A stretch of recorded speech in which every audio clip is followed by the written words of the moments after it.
नमो अरिहन्ताणं नमो सिद्धाणं नमो आयिरीयाणं नमो वज्रायाणं नमो लोके संवसाहुणं नमो लोके संवसाहुणं। यह पद्मनंदी पंचविंशति का नामक ग्रंथराज है। इसका पहला अधिकार धर्मोपदेशामृत नाम का अपन पढ़ रहे हैं और इसके 198 श्लोकों में से हम 65 श्लोक पढ़ चुके हैं। कल हमने 64 और 65 दो श्लोक पढ़े थे। 64वें श्लोक में ये बात पढ़ी थी कि मुनिराज गर्मी की ऋतु में पर्वत की चोटियों पर ध्यान करते हैं और 65वें में ये बात पढ़ी थी कि मुनिराज वर्षा ऋतु में पेड़ों के नीचे बैठकर ध्यान करते हैं। गर्मी कैसी, वर्षा कैसी, उसके लिए बहुत विस्तार से वर्णन पद्मनंदी देव ने किया और उसकी चर्चा भी कल अपन ने की। आज अपन आगे बढ़ते हैं। इस पहले 66वां श्लोक पढ़ते हैं। देखिए, इसमें शीत ऋतु में मुनिराज कहाँ ध्यान करते हैं उसका वर्णन कर रहे हैं।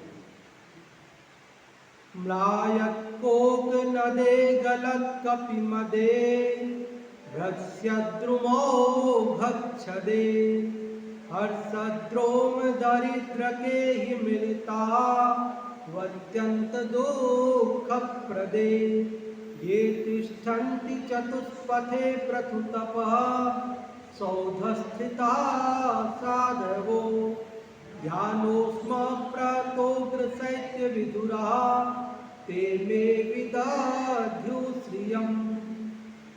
म्लायत कोक नदे, जब मलिन हो जाते हैं, मुरझा जाते हैं कमल, म्लायत कोक नदे, कि जब कमल मुरझा जाते हैं, सर्दी बहुत ज़्यादा पड़ती है तो कमल उस सर्दी से क्या होते हैं, मुरझा जाते हैं।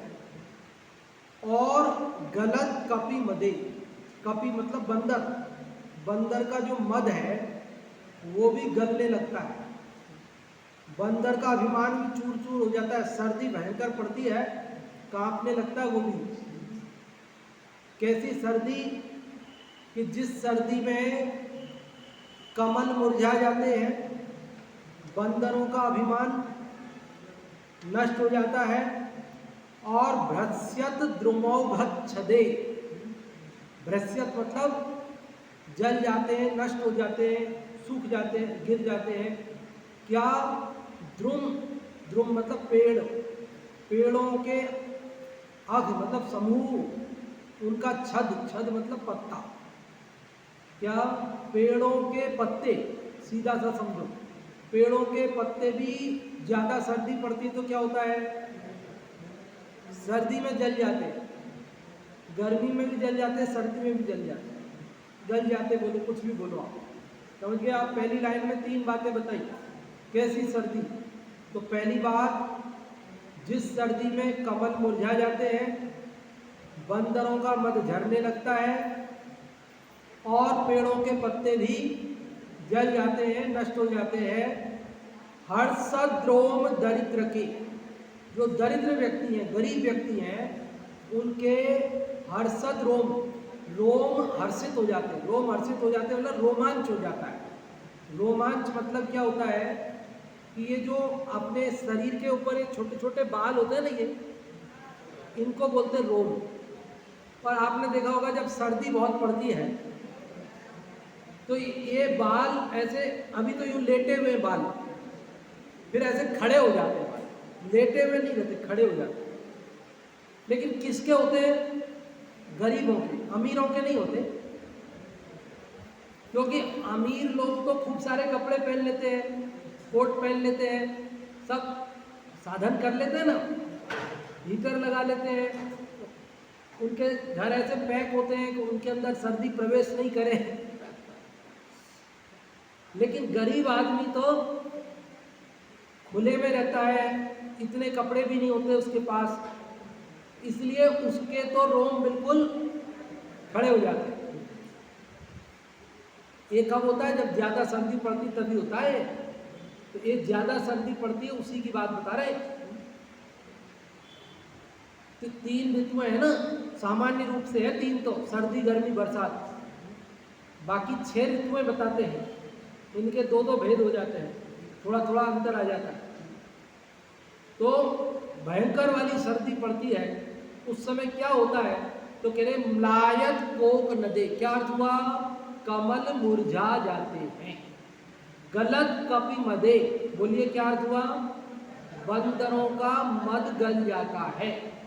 भ्रस्यत द्रुमोघच्छदे, पेड़ों के पत्ते गिर जाते हैं, सूख जाते हैं, जल जाते हैं, जो भी बोलना हो। हर्षद रोम दरिद्र के, दरिद्र लोगों के रोम हर्षित हो, हर्षित मतलब कोई प्रसन्न हो जाते, खुश हो जाते। आज रोम खुश हो जाते, वो तो दुखी रहते हैं। रोम खड़े हो जाते हैं ना, छोटे छोटे बाल जो हमारे शरीर के ऊपर है वो सर्दी के कारण खड़े हो जाते हैं, रोमांच हो जाता है। अपन जो बोलते हैं ना साहब मेरे रोमांच हो गया, तो रोमांच क्या है? बहुत खुशी में भी बाल खड़े हो जाते हैं। बहुत ज्यादा खुशी मिले तो भी आदमी प्रसन्न हो जाता है, तो कहते हैं रोमांचित हो गया साहब।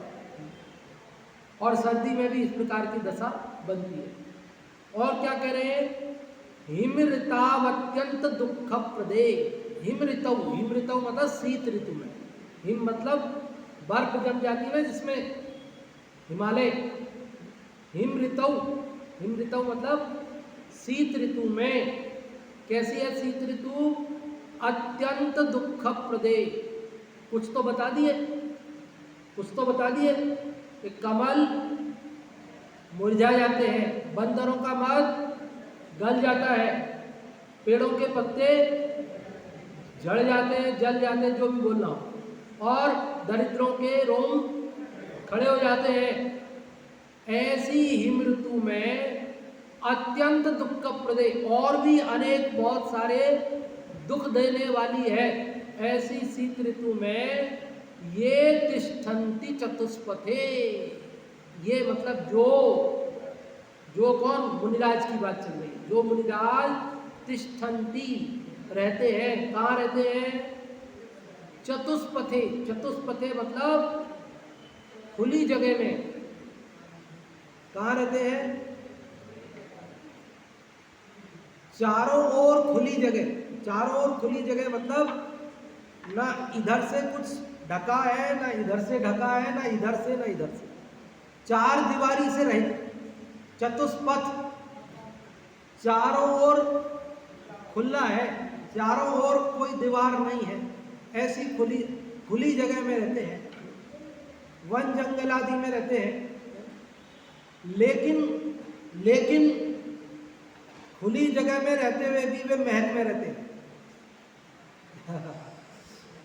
खुली जगह में रहते हुए भी महल में रहते। कौन से महल में? तो कह रहे प्रथु तपः सौधस्थिता। प्रथु तपः, प्रथु मतलब बहुत अधिक तप है ना, घोर तप रूपी सौधस्थिता। सौध मतलब महल, महल में स्थित, तप रूपी महल में रहते हैं मुनिराज। किस में रहते हैं? तप रूपी महल में रहते हैं साधवो, साधु। और क्या करते हैं वे? ध्यानोस्म प्रातोग्र शैत्य विधुरा। बहुत सर्दी पड़ती है, जब गरीब लोग क्या करते हैं? आग जला के तापते हैं और सर्दी को भगा देते हैं। और मुनिराज क्या करते हैं? तो कह रहे ध्यानोस्म, उष्म मतलब गर्म, ध्यान रूपी अग्नि के द्वारा वे प्रहत मतलब नष्ट कर दिया उन्होंने। किसको? उग्र शैत्य विधुरा। उग्र मतलब जो कठिन भयानक शीत के जो विधुर मतलब कष्ट हैं, सर्दी के जो कष्ट हैं उनको वे ध्यान रूपी अग्नि से नष्ट कर देते हैं। मुनिराज क्या करते हैं? ध्यान रूपी अग्नि से क्या करते हैं? ध्यान की धधकती अग्नि जलाई। और कर्म का ईंधन लकड़ी कहां से लाते हैं? कर्म रूपी लकड़ी जलाते।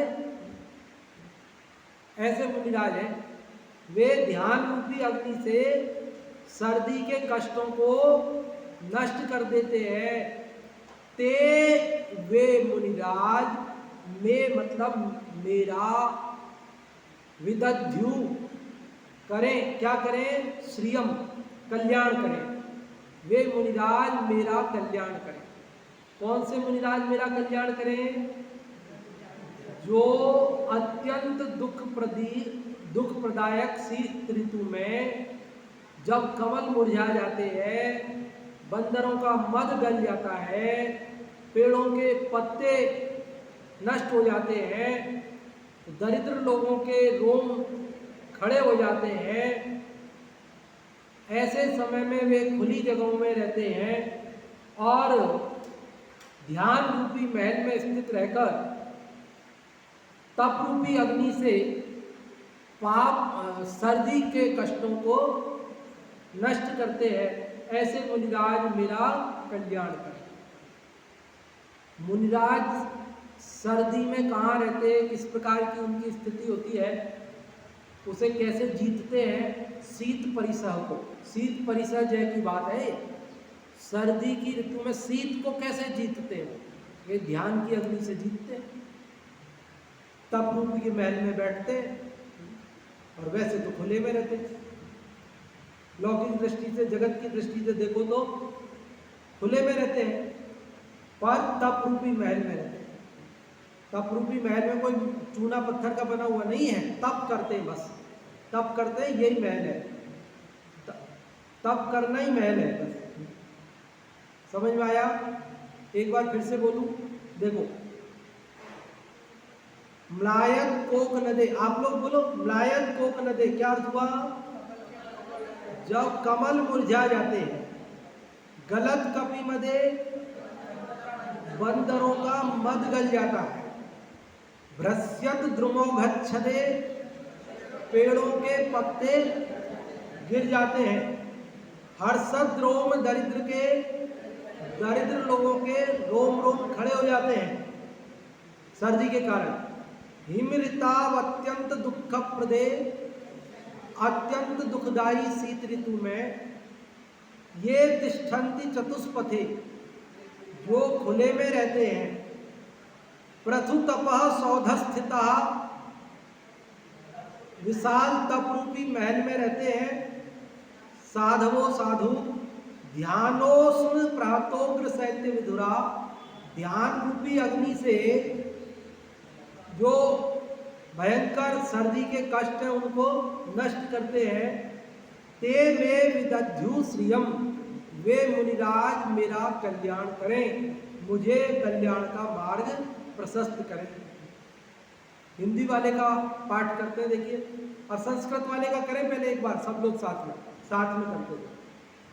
म्लायत कोक नदे गलत कपि मदे, भ्रस्यद्रुमो गच्छदे, हर्षद्रोम दरिद्र के हिमृता, वत्यंत दुख प्रदे, ये तिष्ठन्ति चतुष्पथे प्रतुतपः, सौधस्थिता साधवो, ध्यानोस्म प्रातोग्र शैत्य विधुरा, ते मे विदध्यु श्रियम।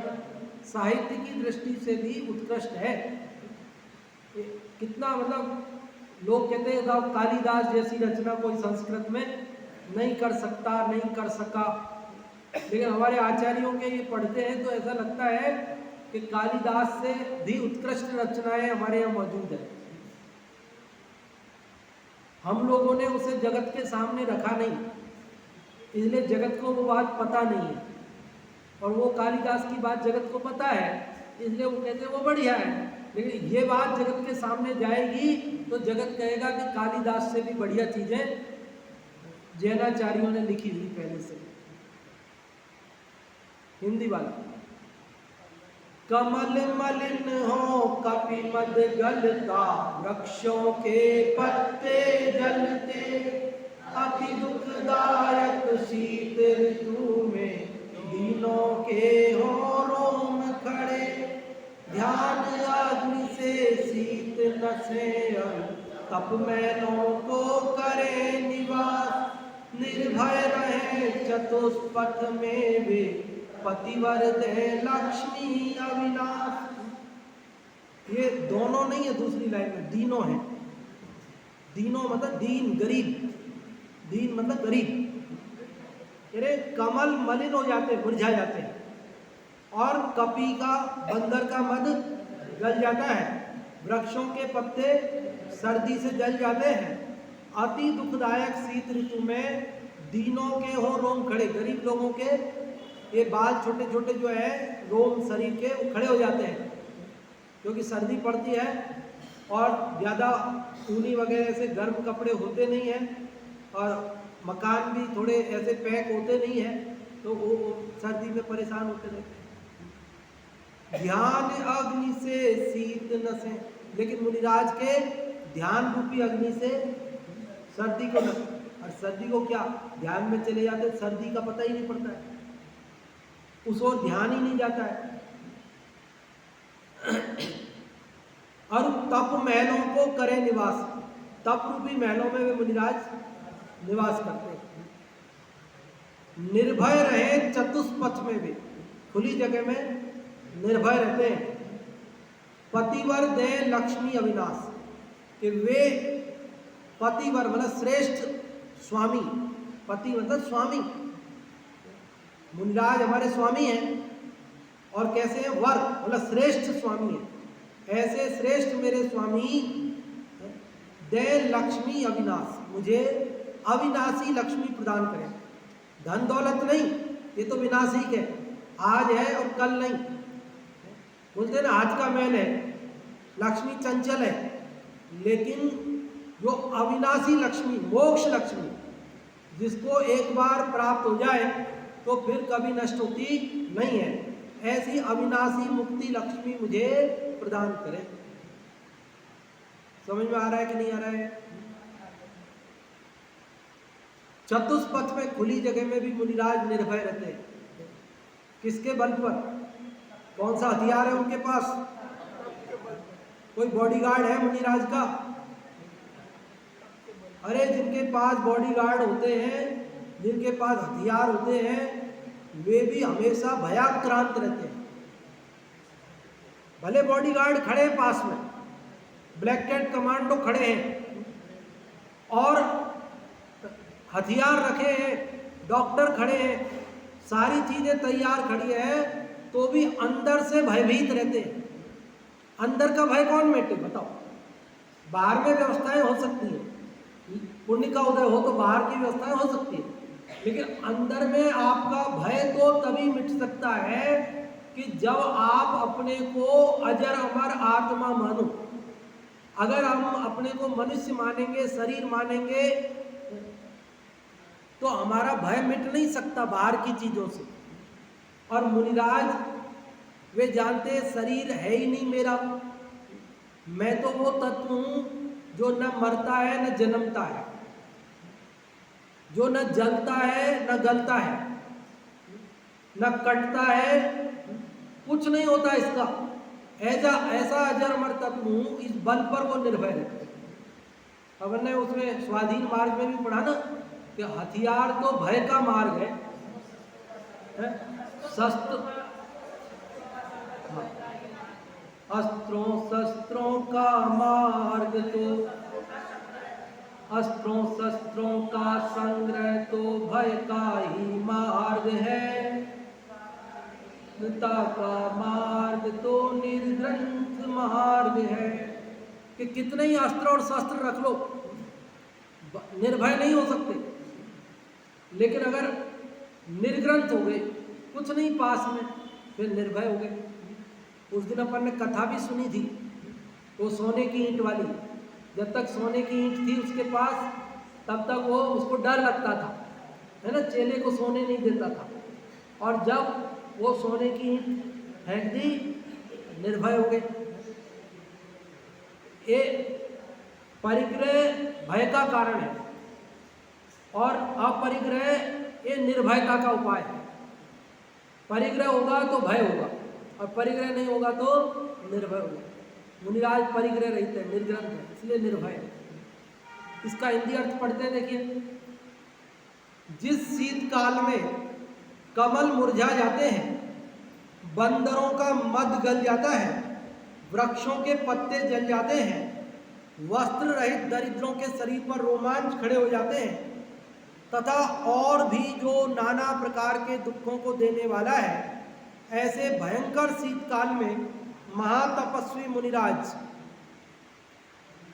ध्यान रूपी अग्नि से समस्त शीत को नाश करने वाले यतीश्वर खुले मैदान में निर्भयता से निवास करते हैं। ऐसे यतीश्वर मुझे भी अविनाशी लक्ष्मी प्रदान करें। कल अपन ने उस भक्ति की चर्चा की थी जिसमें ये तीनों श्लोकों का सार, तीनों श्लोकों का जो मतलब है वो उसके अंदर उन्होंने लिया है। वो भक्ति अपन पढ़ते हैं सब लोग साथ में, केवल 4 लाइन है भक्ति में, केवल ये 4 लाइन की भक्ति है बस। क्या है भक्ति, जो को पढ़ते हैं आप सबको याद होगी, वैसे हर बार आप बोलते ही हैं भक्ति में।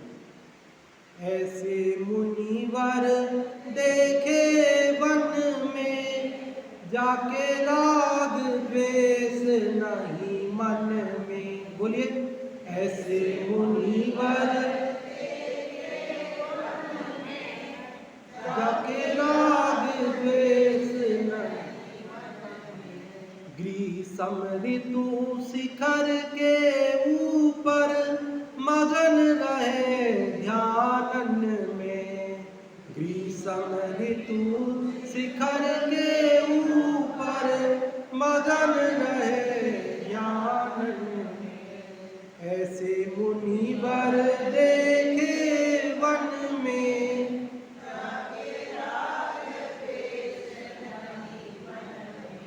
चातुर्मास तरुतल ठाड़े, बूंद सहे छिन छिन में। चातुर्मास ठाड़े, बूंद सहे छिन छिन में। ऐसे मुनिवर देखे वन में,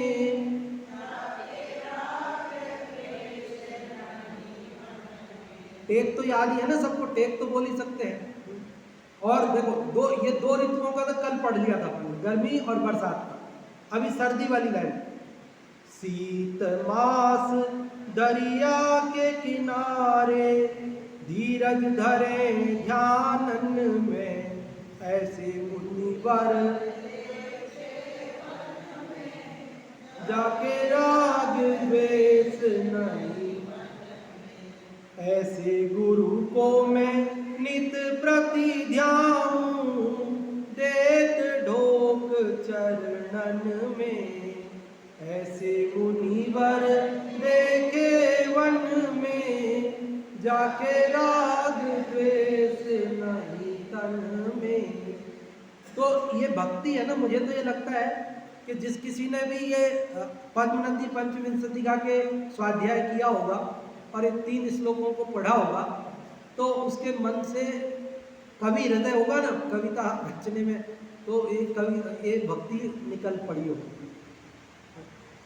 और अब एक जो मार्मिक बात है जो कल मैंने आपको अंत में ध्यान दिलाई थी, वो बात बताने वाला एक श्लोक है अगला, वो भी हम पढ़ते हैं। कि इन 3 श्लोकों में क्रम से हमने क्या पढ़ा कि भयंकर गर्मी में मुनिराज पर्वत की चोटियों पर ध्यान करते हैं, भयंकर बरसात में पेड़ों के नीचे ध्यान करते हैं, और भयंकर सर्दी में खुले मैदानों में और नदियों के तटों पर ध्यान करते हैं। लेकिन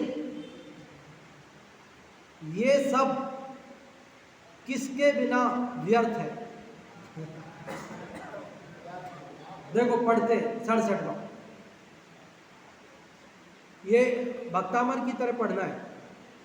कालत्रये बहिरवा स्थित जात वर्षा सीता तप प्रमुख संघटितोग्र दुखे आत्म प्रबोध विकले सकलोपिकाय क्लेशो व्रथा व्रतिनिवो जितशाली वप्रे। क्या कह रहे हैं आचार्य पद्मनंदी देव? बहुत महत्वपूर्ण बात कहने जा रहे हैं। 3 श्लोकों में उन्होंने सर्दी गर्मी बरसात की भयंकरता को मुनिराज जीतते हैं उसकी बात की, लेकिन अब इसमें एक विशेष बात कहने जा रहे हैं। विशेष बात क्या? कालत्रये, तीनों कालों में। कौन कौन से? सर्दी गर्मी बरसात। कालत्रये मतलब तीनों काल। तीनों काल कौन से? सर्दी गर्मी बरसात में बहिरवस्थित, बाहर में रहने वाले, बाहर में अवस्थित, बाहर में रहने वाले, क्या? जात वर्षा, वर्षा जनित, जात मतलब उत्पन्न, वर्षा से उत्पन्न, शीत से उत्पन्न और आतप से उत्पन्न, मतलब वर्षा ऋतु संबंधी, सर्दी की ऋतु संबंधी और गर्मी की ऋतु संबंधी प्रमुख संघटितोग्र दुखे। प्रमुख मतलब तीव्र, संगठित मतलब समूह, उग्र भयंकर दुख, सर्दी गर्मी के भयंकर दुख तीनों कालों के आत्म प्रबोध विकले। अगर आत्मज्ञान के बिना, क्या? आत्म प्रबोध विकल, विकल मतलब रहित,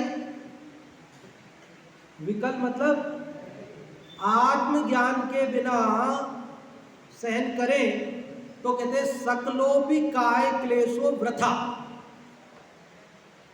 संस्कृत में ही समझ गए होंगे आप तो। सकलोपि काय क्लेशो वृथा, क्या समझ में आई बात? सकलोपि मतलब सारा, काय क्लेश वृथा है, व्यर्थ।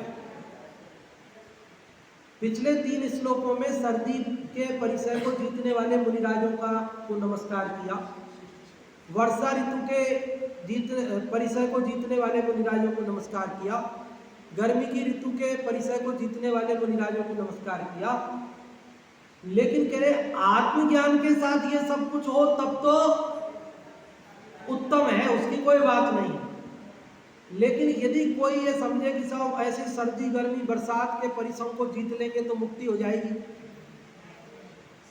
इसलिए कोई आत्म ध्यान तो न करे, आत्मज्ञान तो न करे, आत्म श्रद्धान तो न करे, और केवल सर्दी गर्मी बरसात को सहन करने के लिए पर्वत की चोटियों पर, नदियों के किनारे पर, वृक्षों के नीचे जाकर वर्षा ऋतु में बैठ जावे, तो कहते हैं ये सारा काय क्लेश उसका व्यर्थ है। किस प्रकार? तो उसके लिए उदाहरण देते हैं। वैसे तो सरल है बात, समझ में आ गई, लेकिन और उदाहरण और देते हैं। क्या उदाहरण दिया? व्रतिरिव ओजित शाली वप्रे। क्या? व्रतिरिव, व्रतिरिव मतलब बाढ़ की तरह। कौन सी बाढ़ की तरह? उज्जित, उज्जित मतलब रहित। किससे रहित? शाली, शाली मतलब धान, अनाज, फसल, उससे रहित। वप्र, क्या करे कि जिस खेत में अनाज नहीं हो और बाढ़ लगाओ, क्या समझ में आई? जिस खेत में फसल तो है ही नहीं, कुछ बोया तो है ही नहीं, और आप बाढ़ लगा रहे हो, बस खाली खेत के बाढ़ लगाओ, तो वो बाढ़ किस काम की? अंदर उसमें अनाज हो, फसल हो, धान हो, और फिर आप बाढ़ लगाओ तो बात समझ में आती है। लेकिन आपके अंदर तो अनाज तो है नहीं और आप उसको सुरक्षा करते हो, तो किसकी करते हो? तो ऐसे ही आत्मज्ञान ध्यान नहीं है और फिर सर्दी गर्मी बरसात से हो तो कह रहे वो तो सब व्यर्थ है, और आत्मज्ञान सहित तो सार्थक ही है, वो तो निरर्थक है नहीं। वो तो बात पहले 3 श्लोकों में खूब जोर शोर से कही ही है, कल अपन ने पढ़ी और आज भी पढ़ी, तो अभी इसका अर्थ समझ में आ गया आपको। बहुत सरल है। क्या?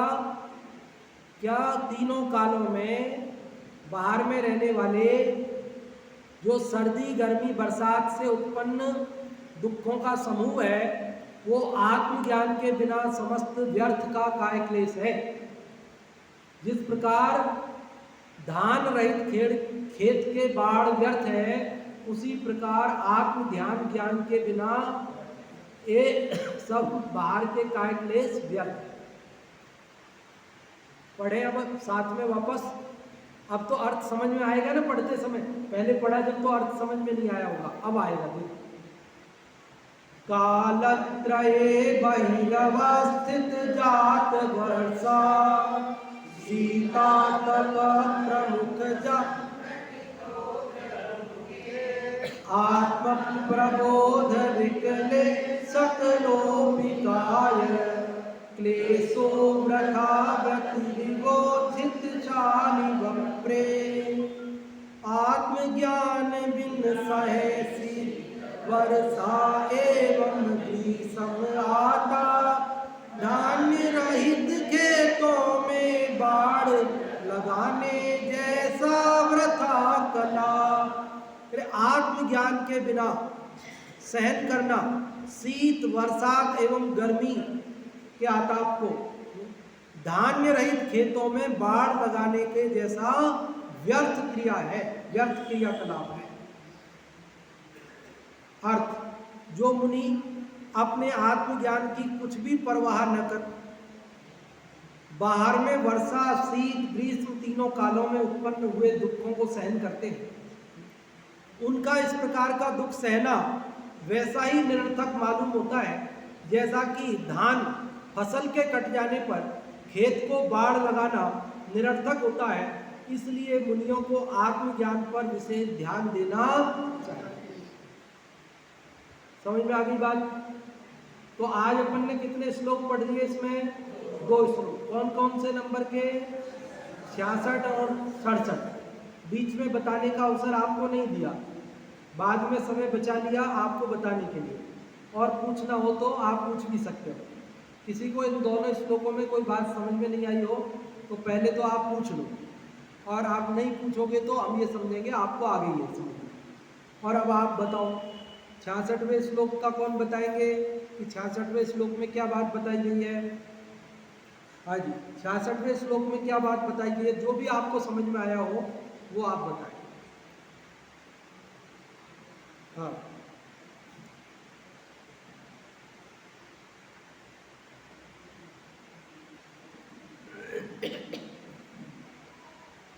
सर्दी में मुनिराज कितनी भी सर्दियों पर मुनिराज मतलब अपने ध्यान में लीन करते हैं। इसलिए उन्होंने बताया है कि कमल सर्दी ज़्यादा होने पर कमल मतलब मुरझा जाता है और बंदर भी मतलब बंदर का मन भी जल जाता है और पत्ते भी वृक्षों के पत्ते भी जल जाते हैं और गरीब लोगों के रोम खड़े हो जाते हैं। ऐसे अत्यंत दुख सर्दी की ऋतु होने पर भी, दुख होने पर भी मतलब मुनिराज चारों ओर से खुला होने पर भी वहाँ पर रहते हैं और कठिन तपस्या रूपी महल में रहते हैं और ध्यान रूपी अग्नि से सर्दी को जला करके मतलब सर्दी को नष्ट करते हैं। ऐसे मुनिराज का मेरे को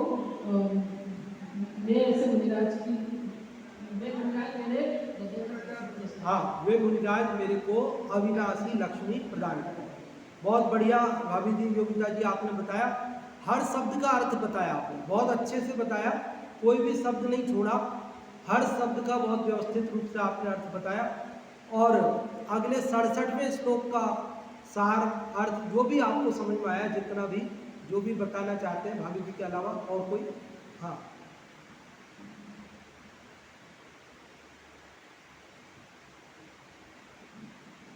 आत्मज्ञान के बिना सर्दी वर्षा और गर्मी ये आप तक जो सहन करते हैं वो कोई काम का नहीं है। जैसे कि किसी खेत में धान तो नहीं है और उसके बाढ़ लगे जाए, उसी प्रकार की। बहुत बढ़िया, आशा भाभी जी ने भी एकदम सही बताया कि तीनों काल में सर्दी गर्मी बरसात में कितने भी जो दुख हैं उनको यदि आत्मज्ञान के बिना सहन किया जाए तो वो सब व्यर्थ का काय क्लेश है। जिस प्रकार जिस खेत में से फसल काट ली गई हो फिर उसमें बाढ़ लगाओ तो कोई मतलब नहीं है। बहुत बढ़िया आपने बताया। दोनों का भी सार एक साथ यदि कोई बताना चाहते हो?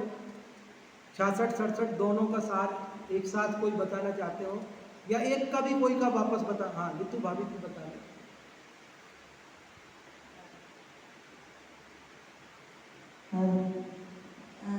जो मुनि आत्मज्ञान के बिना ही शीत ग्रीष्म और तीनों कालों में ही दुख सहन करते हैं, वो कुछ भी काम का नहीं। अगर आत्मज्ञान हो करे सहन तो फिर काम का। उसके लिए एक उदाहरण दिया है कि जैसे बाढ़ में फल कट जाते हैं, धान वगैरह सब कट जाते हैं, और उसके बाद बाढ़ छोड़ेंगे तो कुछ भी काम का नहीं। अगर फसल वगैरह होगी और बाढ़ छोड़ेंगे तो काम है। इसीलिए अपने आत्मा के लिए अपने को ध्यान करके फिर बहुत बढ़िया, ऋतु भाभी जी ने भी सही बताया एकदम। तो इस प्रकार से ये अपन अनेक जगह अनेक शास्त्रों में ये बात पढ़ते हैं। छेड़ाला में भी आती है, कोटि जन्म तप तपे ज्ञान बिन कर्म जरे जे। आत्मज्ञान के बिना कर्म नहीं खेलते। और ज्ञानी के छिन्न माही त्रिगुप्ति सहज चलते। और ज्ञानी जीव के, आत्मज्ञानी जीव के, वे मन वचन काय की प्रवृत्ति रोककर अंतर्मूर्त में ही क्षण मात्र में उतने कर्मों को खिला देते हैं। तो आत्मज्ञान प्रमुख है। और आत्मज्ञान वाले मुनिराज बाहर में रहने वाले परिसरों को भी जीतते ही हैं। सर्दी गर्मी या बरसात सारे उनके सीधे तन पर डायरेक्ट आते हैं, कोई तन पर तार भी नहीं है। तो उन सबको भी वे सहन करते हैं। वो उनकी महानता है, इसमें कोई संशय नहीं है, दो राय नहीं है।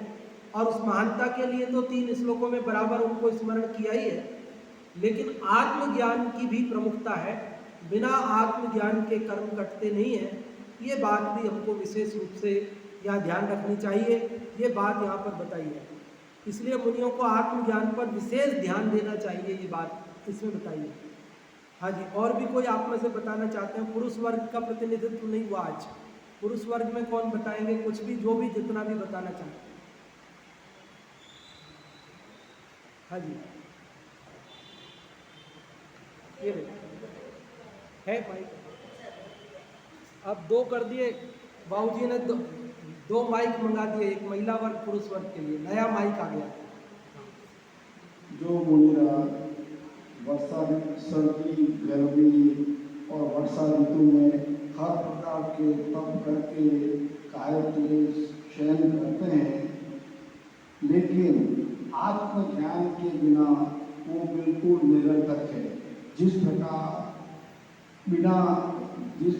खेत के अंदर धान काट लिया जाता है और उसके बाद बाढ़ लगाई जाती है, उसी प्रकार मुनियों में भी ये कायक क्लेश किसी प्रकार का सब हर प्रकार से निरर्थक है। हाँ जी, बहुत बढ़िया आपने बताया। और भी कोई कुछ बताना चाहते हो तो आप बता सकते हैं, नहीं तो हम छोटे छोटे 2-4 प्रश्न पूछेंगे और उनका उत्तर जो दे सकते हैं वो आज खड़ा करेंगे, तो फिर हम अवसर देंगे। हमारा प्रश्न है सबसे पहला कि अभी हम कौन सा ग्रंथ पढ़ रहे हैं? ग्रंथ का नाम जो बता सकते हैं। हाँ मौसी जी बताइए पीछे। नहीं, मौसी जी से नहीं पूछेंगे ये प्रश्न। हाँ भाभी जी आप बताइए। पद्मनंदी पंचविंशति का, बहुत बढ़िया। और इस ग्रंथ के रचयिता, इस ग्रंथ के लेखक कौन है? ये उत्तर हमें चाहिए। जो भी बता सकते हैं हाथ खड़ा करें। सरल प्रश्न है ये, उन लोगों के लिए है जो रोज नहीं बताते हैं। हाँ पापा जी आप बताइए। आचार्य पद्मनंदी। तीसरा प्रश्न है हमारा, इस पद्मनंदी पंचविंशतिका में कुल कितने अधिकार हैं? बोलना नहीं है, जब जिससे पूछे उसको बोलना है। इस पद्मनंदी पंचविंशतिका में कुल कितने अधिकार हैं? हाँ जी आप बताइए लास्ट में। हाँ बैठे बैठे बैठे। कितने? आवाज नहीं आई मेरे को, माइक दे दो। 26, बहुत बढ़िया।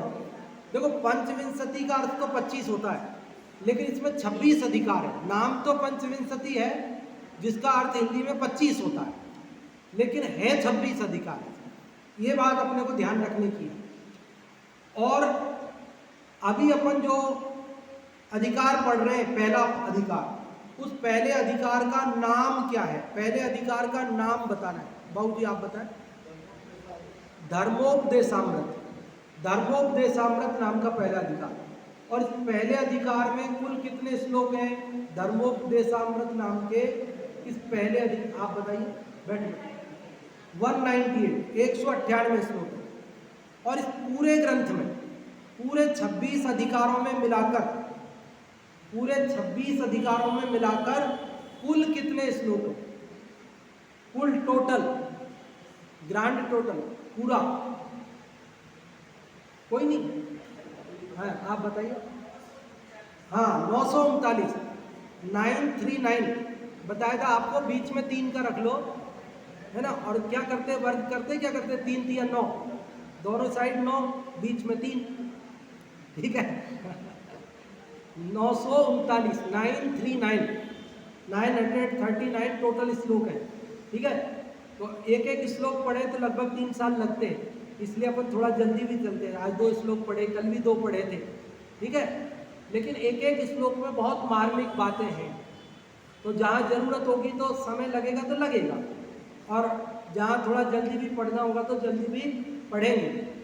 और ये ग्रंथ बड़ा होने से प्रायकर स्वाध्याय में नहीं अपन ले पाते हैं, लेकिन ये योग बन गया और अपन ने इसको, ये नया ही छपा है अभी नागपुर से, तो ये अपन ने नया ही ग्रंथ अपन ने वहाँ से मंगा करके चालू किए हैं, और आप सब इसका लाभ ले रहे हैं, बहुत अच्छी बात है। और कभी आपका छूट भी जाए तो अपन रिकॉर्डिंग भी कर रहे हैं, है ना। तो कभी किसी दिन आप नहीं आ पाओ ना, आपका छूट जाए, तो आप रिकॉर्डिंग में सुन सकते हो अगर आप सुनना चाहो, भाई आपका बीच का गैप नहीं पड़े उसके लिए, ठीक है। अभी अपन जिनवाणी स्तुति करेंगे और अगले श्लोक की चर्चा कल करेंगे।